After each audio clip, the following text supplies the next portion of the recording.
I'm Alex. I worked on the undercarriage design, stress analysis and flight testing. Hi, I'm Brandon and I developed our powertrain, CFD drag prediction and our X-plane model. Hi, my name is Halim and I was in charge of materials, structures, manufacturing and maintainability. Hi, I'm Jack. I oversaw the design of the aircraft in terms of stability and control.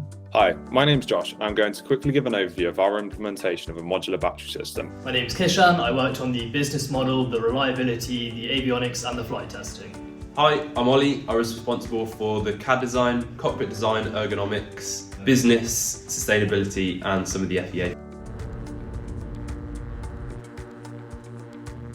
The competition asked us to design an all-electric light aircraft to deliver supplies to short dirt strips in equatorial regions. To design our aircraft, we maximised the design performance metric, which was the payload times the range times the average cruise speed.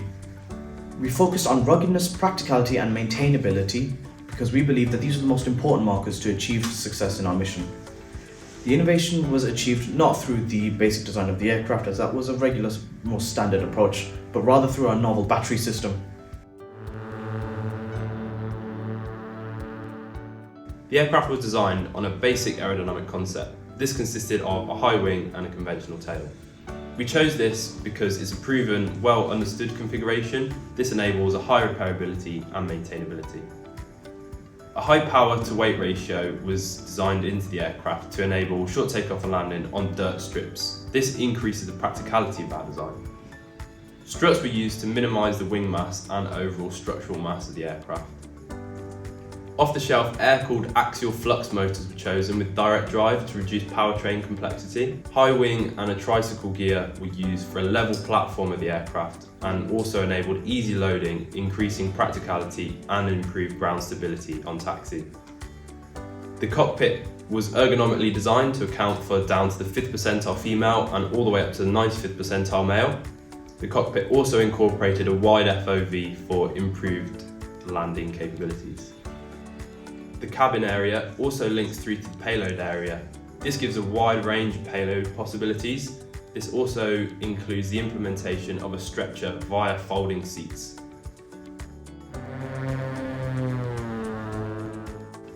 Due to the aggressive environment in equatorial regions, the materials chosen have to be rugged. As such, corrosion resistance, susceptibility to stress corrosion cracking, fatigue life and weldability all had to be taken into account. As such, to improve practicality, ruggedness and maintainability, a load-bearing space frame structure was decided upon. This can be easily inspected to maintain structural integrity, and damage to the non-load-bearing fuselage skin can be completely ignored. The aircraft was made using aluminium for most structural components and carbon fibre for all non-load-bearing aspects such as the skin. Instead of a fixed battery design, we instead integrate 14 removable batteries distributed between a front and aft bay, with these isolated from the rest of the aircraft by firewalls integrated into the rack design. Each battery has a mass of only 15.85 kilograms, enabling the packs to easily be removed from the aircraft by hand, quickly and without dedicated equipment. This allows the aircraft's energy to be rapidly replenished by swapping the used batteries with ready charge ones at the airstrip for a rapid turnaround time. As the batteries operate in parallel to each other, each is designed to provide the bus voltage of 300 volts, and so the aircraft could tolerate failure of a large number of packs due to the inherent redundancy of this design, significantly improving the safety of the aircraft.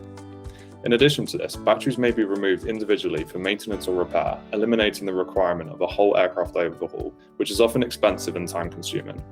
Because the aircraft is designed to work with between 5 and 14 batteries, a flexible trade-off between range versus payload mass via the number of batteries can be made by the operator. This allows the operator to essentially optimize the aircraft for different mission categories. This enables the aircraft to be highly flexible and even perform large payload short-range missions or the opposite, with any configuration in between. By far, the most distinct advantage of this modular design is the ability to operate with a distributed network of off-the-grid batteries and charging equipment. The aircraft may land at any remote station within the network and quickly replenish the batteries to effectively increase the operational range and reach of the aircraft. These stations must simply consist of a lightweight, collapsible solar panel system, which may be deployed at range either by light vehicles, personnel, or the aircraft itself. This essentially allows the aircraft to operate completely independently of conventional infrastructure and in any remote location, providing there is sufficient space to land. We expect this to bring numerous benefits for the context of a humanitarian aid operator who is using the aircraft in extremely remote locations. We believe this configuration has not been used in existing designs due to the additional complexity it introduces in terms of cooling and the extra mass required for the battery packs. Our design addresses these limitations by implementing a RAM air cooling system to regulate the battery temperature through use of two small ducts to channel the incoming flow through the battery bays.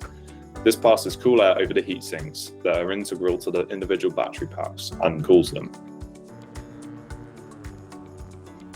It was paramount that the design be extensively validated. To do this, we performed thorough electrical and thermal modelling down to the cell level to determine the system characteristics under a range of battery configurations and also failure scenarios. We found that the design could tolerate up to 2 battery failures in the extreme loadout of only 5 packs, maintaining sufficient power for crews without introducing dangerous thermals to the cells. All tests were performed with real flight data from X-Plane 11. This allowed us to be sure the design was properly sized and configured even for the system extremes. The powertrain was optimized for our max performance metric conditions. We saw sample motor specifications scaling them to performance of the brief, along with various propeller chart datasets. Using both of these along with some fundamental propeller equations, we ran a performance optimization study, finding the highest efficiency configuration, meeting all of our requirements. This system could then be developed into a model which was used to translate X-Plane data into a custom power requirement for our battery validation model. CFD and stress analysis was used to validate our design. CFD was used to predict the overall drag, agreeing with empirical prediction, other similar aircraft, and reference values from literature. Stress analysis was carried out on the main structural components such as the wings and landing gear, considering stress, buckling, and dynamic drop tests in line with BCAR's stress requirements and safety factors.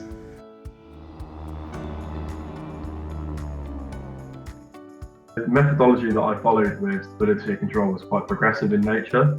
It started off with a simple weight analysis, which became more detailed over time as we had more detailed estimations for the weight of components. And then from that, looking at the possible range of CG positions that we could have in the aircraft, and before finally calculating an estimate for aircraft inertia in all 3 axes. Regardless of how many batteries you needed and the amount of useful payload that you had, you could move the batteries between the front and the rear bays to make sure that your overall CG was within the acceptable limits. So then following on from that analysis, I looked at a preliminary control surface sizing, making sure that the aircraft was controllable on all 3 axes. That was done using advanced aircraft analysis, which is a piece of software developed by DAR Corporation. And then that software was then continued to be used in an iterative empennage design, looking at the dimensions of the vertical and horizontal stabilizers, before finally then looking at an overall analysis of longitudinal and lateral directional static and dynamic stability. So we did quite an extensive flight test program in X-Plane 11, which involved more than 100 simulations in total, aligned as much as possible with the requirements of BCAR Section S with respect to flight characteristics and certification. The characteristics of the aircraft were very favourable indeed with respect to certification. There were no characteristics found that would indicate the aircraft would not be certifiable if the tests were conducted in the real world.